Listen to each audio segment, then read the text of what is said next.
नमस्कार दोस्तों, मैं आचार्य के शास्त्री सूर्य ज्योतिष में आपका स्वागत करता हूं। मित्रों, आज की हमारी जो चर्चा रहेगी वो कन्या राशि वाले जातकों के लिए रहेगी। जिन जातकों की राशि कन्या है वो अपना इसको देख सकते हैं, और जिनके लगन भी है कन्या वो भी इसको देख सकते हैं, क्योंकि गोचर का फलित चल रहा है। तो दोनों से आप इसको देख सकते हैं और इसका दोनों पर प्रभाव पड़ता है। विशेष रूप से जो हम चर्चा कर रहे हैं वो राशि की कर रहे हैं। तो कन्या राशि वाले जातकों के लिए यह वर्ष 2024 आपके लिए क्या प्रभाव देगा उसके बारे में आज बात करेंगे और बहुत सटीकता से समझेंगे। बाद में इसके मैं उपाय भी बताऊंगा। ग्रह गोचर के आधार पर हम देखें तो आपकी राशि पर ही चंद्रमा पर इस समय केतु का प्रभाव है, राहु का भी प्रभाव आ रहा है। पहले भाव में केतु बैठे हुए हैं और छठे भाव में शनि बैठे हुए हैं। सातवें भाव में आपके दाम्पत्य जीवन पर राहु का प्रभाव है और अष्टम भाव में गुरु बैठे हुए हैं। यह ग्रह गोचर आपके लिए किस प्रकार का प्रभाव देगा? मित्रों, पहली बार आप हमारे चैनल पर आए तो इसको सब्सक्राइब अवश्य करें, बेल आइकॉन को दबाएं ताकि मेरी वीडियो अपलोड होते के साथ आपको प्राप्त हो सके। सब्सक्राइब इसलिए करें कि आप हमारे चैनल से जुड़ जाएंगे, और यदि वीडियो आपको अच्छी लगती है और आपको लाभप्रद मालूम है तो आप इसको अपने मित्रों के पास शेयर जरूर कीजिए ताकि वो भी लाभ उठा सके। चर्चा करते हैं आज हम आपके राशि की। तो राशि के स्वामी आपके बुध होते हैं। चंद्रमा आपकी राशि पर विराजमान है और चंद्रमा के साथ में केतु का बैठना अच्छा नहीं बताया गया। तो मैं आपके पहले तो स्वास्थ्य की बात करूंगा कि आप अपने स्वास्थ्य के ऊपर बहुत ध्यान रखें, क्योंकि वहां केतु चंद्रमा के साथ बैठे। आपको अपने मन को भी कंट्रोल में रखना पड़ेगा, क्योंकि मन को ये चलायमान रखता है, मन को भ्रमित करता है। चंद्रमा के ऊपर राहु की भी दृष्टि जाएगी तो वो भी इसी काम को करता है। तो जो बुरे प्रभाव डालेंगे राहु और केतु चंद्रमा के ऊपर आपकी राशि के ऊपर, तो परेशानी किसको होगी? आपको होगी। तो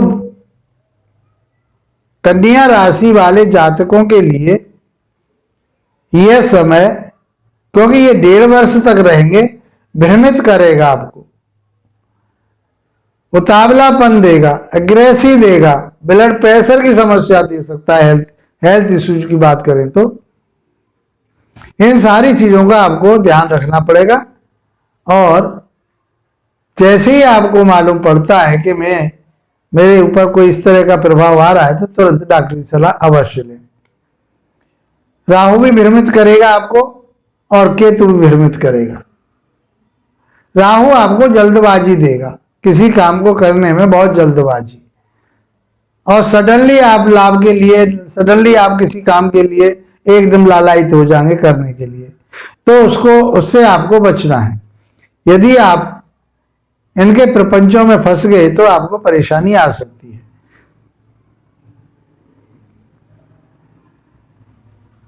मैं आपके कैरियर की बात करूं, आपके व्यापार की बात करूं, आपके मनोवृत्ति की बात करूं, आपके बुद्धि विवेक ज्ञान की बात करूं, तो वहां के स्वामी आपके बनते हैं शनिदेव।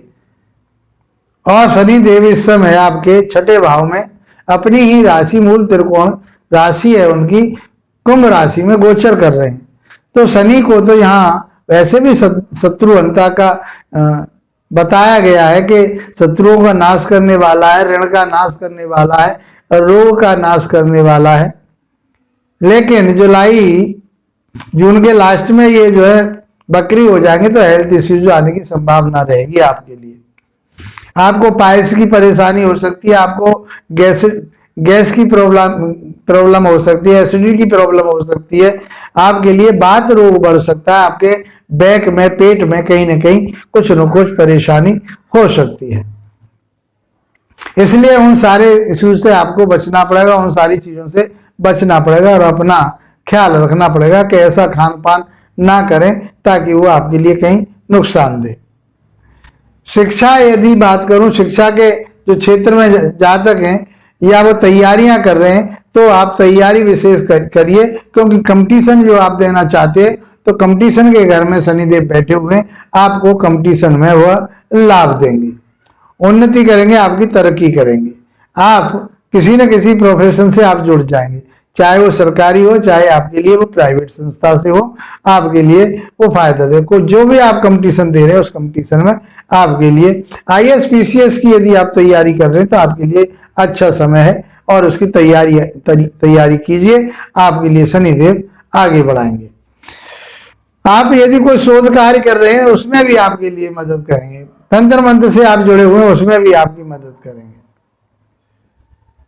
शत्रु आपके प्रबल हो रहे हैं आपके लिए, आपको ऐसा भय बना हुआ है कि मेरे पीछे कोई व्यक्ति षड्यंत्र रचता है और मेरा नुकसान करना चाह रहा है, तो आपका कुछ नहीं, बाल बांका नहीं कर पाएंगे, क्योंकि शनिदेव की कृपा आपके ऊपर बनी रहेगी। शोधन कार्य कीजिए, किसी चीज ऐसे जो गूढ़ ज्ञान है उनसे आप जुड़िए, वो आपके लिए बेनिफिट में रहेगा। शनिदेव की जो दृष्टि जाएगी वो आपके 12वें भाव पर जाएगी। 12वां भाव विदेश से जुड़ने का होता है, विदेश से किसी कंपनी में आप काम कर सकते हैं और वहां से लाभ प्राप्त कर सकते हैं। आप सोच रहे हैं कि मुझे मेरा वीजा लगना चाहिए और मैं बाहर जाऊंगा, तो इस पीरियड में आप जा सकते हैं। आप यात्राएं भी बहुत करेंगे, यात्राओं का भी आपका योग बनता है और उन यात्राओं से आपको लाभ प्राप्त होगा। जो शौक मौज के आप काम करते हैं, चाहे डांसिंग का काम है आपका, चाहे और कोई इलेक्ट्रिकल काम है आपका, चाहे आपका कोई होटल का काम है, आप होटल मैनेजमेंट की आप तैयारी कर रहे हैं, या आप किसी ऐसे संस्था चीज से जुड़े हुए हैं या ऐसी इस समय तैयारी कर रहे हैं जो टेक्निकल है, तो उसमें आपके लिए सफलता प्राप्त होगी ही होगी। शनिदेव आपके ऊपर कृपा बनाए हुए हैं, लेकिन अपने स्वास्थ्य का ध्यान रखें। अपने जो संतान है उसकी शिक्षा पर भी आपको ध्यान देना पड़ेगा। हो सकता है कि वहां कुछ शिक्षा में कमी करें, लेकिन मेहनत करके आप आगे बढ़ सकते हैं, उन्नति तरक्की कर सकते हैं। मैं बात करूं राहु देव की, तो राहु देव आपके सप्तम भाव दाम्पत्य जीवन में बैठे, बेशक गुरु की राशि में बैठे हुए हैं, लेकिन अपना प्रभाव तो ये देते ही देते हैं। इनका काम है, जो इनको पापी ग्रह कहा गया है। वैसे ये कहते हैं कि जिसकी राशि में बैठा हुआ होता है राहु, उस राशि के स्वामी के अकॉर्डिंग काम करते हैं। जिस ग्रह के साथ बैठे हुए हैं उसके साथ उसके अकॉर्डिंग काम करते हैं, लेकिन गुरु की राशि में बैठे हुए हैं। गुरु कहाँ चले गए? अष्टम भाव में चले गए। दाम्पत्य जीवन के स्वामी अष्टम भाव में अच्छे नहीं कहे गए, तो कहीं ना कहीं दाम्पत्य जीवन में हेल्थ इश्यूज वगैरह पार्टनर के लिए हो सकती है, उसका आपको ध्यान रखना है।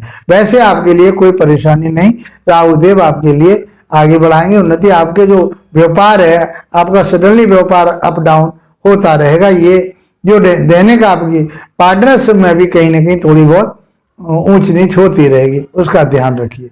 आपके हेल्थ इश्यूज भी आ सकते हैं, क्योंकि आपके हेल्थ पर वहां केतु बैठे हुए हैं। केतु आपको ग्रसी देंगे। आप अपने उतावलेपन से आप अपने काम को स्वयं ना बिगाड़ें, क्योंकि वो आपके लिए अहम, और केतु आपको अहम भी देंगे और एक इस तरह की मनोवृत्ति बना देते हैं कि मैं ही सब कुछ हूं, मेरे सामने और कोई नहीं, कुछ भी नहीं है। तो इस तरह का जो विचार है वो केतु देव देते हैं।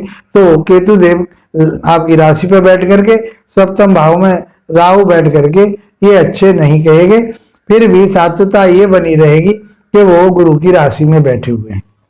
यहां से बैठ करके राहु देव आपके इनकम सोर्स को बढ़ाएंगे और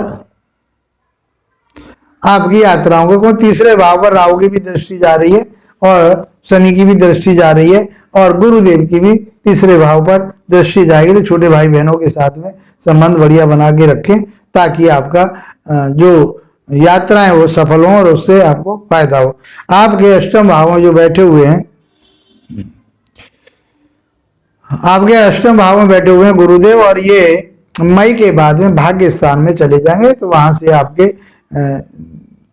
आपके राशि को भी देखेंगे, तीसरे भाव को देखेंगे, पंचम भाव को भी देखेंगे।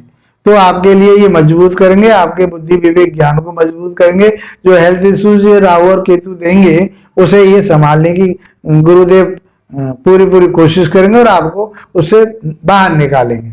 और आपके सातवीं दृष्टि तीसरे भाव पर जाएगी तो वो भी भाव आपका मजबूत होगा और उससे आपको प्राप्ति होगी, लाभ प्राप्त होगा, धन प्राप्त कर पाएंगे। संतान के प्रति आप कहीं उदासीन हैं तो संतान की शिक्षा में भी संतान के प्रति आपस में एक सामंजस्य ये गुरुदेव बना करके रखेंगे। कुल मिलाकर के हम कहें कि गुरुदेव भी आपके लिए सहायता दे रहे हैं और शनिदेव आपकी सहायता कर रहे हैं और आपका ये वर्ष 2024 मैं समझता हूँ बहुत अच्छा रहने वाला है। थोड़ी उतार पटक तो होती ही रहती है, तो उसका इतना वो नहीं, क्योंकि 18 महीने तक राहु और केतु इसी जगह रहेंगे। 2.5 साल आपके इसी राशि में शनिदेव रहेंगे और ये 6 महीने का अंतर ये मानिए, मई के बाद में ये जो है गुरुदेव राशि परिवर्तन कर लेंगे तो ये अपना इफेक्ट देंगे। मई तक थोड़ा सा अपने स्वास्थ्य का ध्यान रखिए, उसके बाद गुरुदेव सब कुछ संभाल लेंगे। मित्रों क्या करें अब? तो एक तो आपको राहु के बीज मंत्रों का जाप करना है, केतु के बीज मंत्रों का जाप करना है, गणेश जी की आराधना कीजिए। यदि आप गणेश जी की आराधना करते हैं तो मैं समझता हूं कि जितनी भी कोई, क्योंकि आपकी राशि के ऊपर ही इनका प्रभाव आएगा। अब बुधदेव जब आपके मजबूत रहेंगे, बुधदेव मजबूत रहेंगे, जनवरी में आपके 4थे भाव में रहेंगे, फरवरी में आपके 5वें भाव में रहेंगे और मार्च में थोड़े 6ठे भाव में पहुंच जाएंगे, थोड़े हेल्थ इश्यूज बढ़ जाएंगे आपके लिए। फिर आपके लिए अप्रैल में फिर 7वें भाव में आ जाएंगे तो बहुत अच्छे रहेंगे और अप्रैल के बाद फिर मई में फिर वो 8वें भाव में कुछ हल्कापन रहेगा, हेल्थ इश्यूज वगैरह रहेंगे, चोट फेंट रखने की संभावना रहेगी। लेकिन उसके बाद में जून का है, जुलाई का है, अगस्त का, ये महीना आपके लिए बहुत बढ़िया रहने वाले और आपके लिए सब तरह से ये साल बहुत अच्छा रहने वाला है और आपके ऊपर गणेश भगवान की कृपा बनी रहे, भगवान भोलेनाथ की आप पर कृपा बनी रहे। ये ही शुभकामनाओं के साथ आपकी उन्नति तरक्की हो, इन्हीं शुभकामनाओं के साथ आप लोगों का धन्यवाद, नमस्कार।